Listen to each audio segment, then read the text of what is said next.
um excelente treinador, é um treinador da nova geração aí que vai dar muito certo, já tá dando já. Eu tive a oportunidade de trabalhar com o Seabra em 2 momentos ali no Red Bull Bragantino. Ele assumiu o nosso time sub-23 antes de ir pro Cruzeiro. Ele era o nosso treinador sub-23 e eu sempre estava muito próximo na transição de atletas, então acompanhava, viajava e já via já toda essa qualidade. Ele vai pro Cruzeiro e volta agora pro profissional.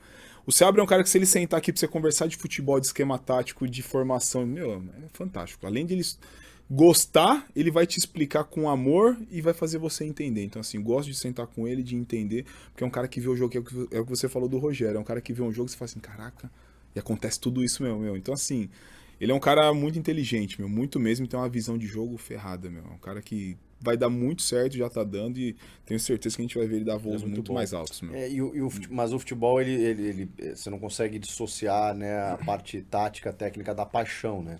E aí, quando ele tá num Cruzeiro, por exemplo, né, que tem uma pressão gigantesca, que tem lá um investidor, chega um monte de medalhão, eu queria te perguntar a função dos líderes, né, para dar esse respaldo a ele.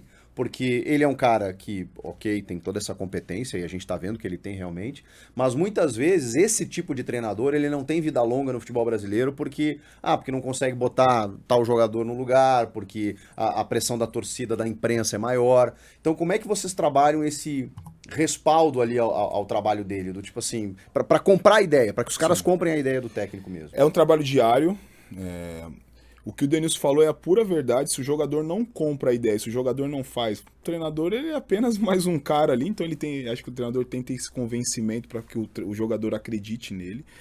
E o mais importante de tudo, que eu acho que o Red Bull Bragantino tem, que às vezes os times não têm, é dar tempo pro cara trabalhar. O nosso time patinou um pouco no Campeonato Paulista. A gente começou a ganhar uns jogos ali no finalzinho, aí já fomos logo eliminados, então assim, a gente patinou. Às vezes num time de um pouco mais de torcida, poderia ser que o cara fosse demitido.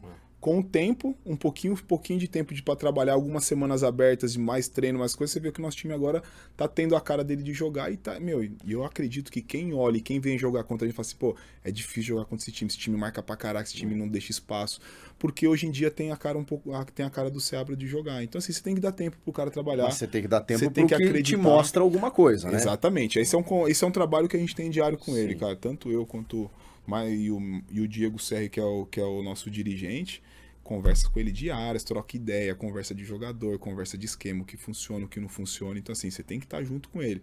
Mas quando você vê que o cara tem o entendimento, que ele já entendeu todo o grupo, que ele sabe o que tá fazendo, você fica tranquilo, o cara trabalha e você sabe que ele tá fazendo as coisas certas. Só voltando no ano passado, na questão do Caixinha, que assumiu o Santos esse ano, e eu fiquei com uma impressão, Júlio, de que o Caixinha, ele é um cara... Seria uma surpresa. Pode ser, uma caixinha de surpresas. Tá engraçadinho hoje, né? Tá engraçadinho. O Caixinha é um cara estudioso, ele teve um bom momento, muito bom, né? O primeiro ano, né? Foi ótimo. Excelente no Bragantino. E aí também perderam peças, a gente falou aqui, né, do que aconteceu. E aí a reta final foi bem complicada.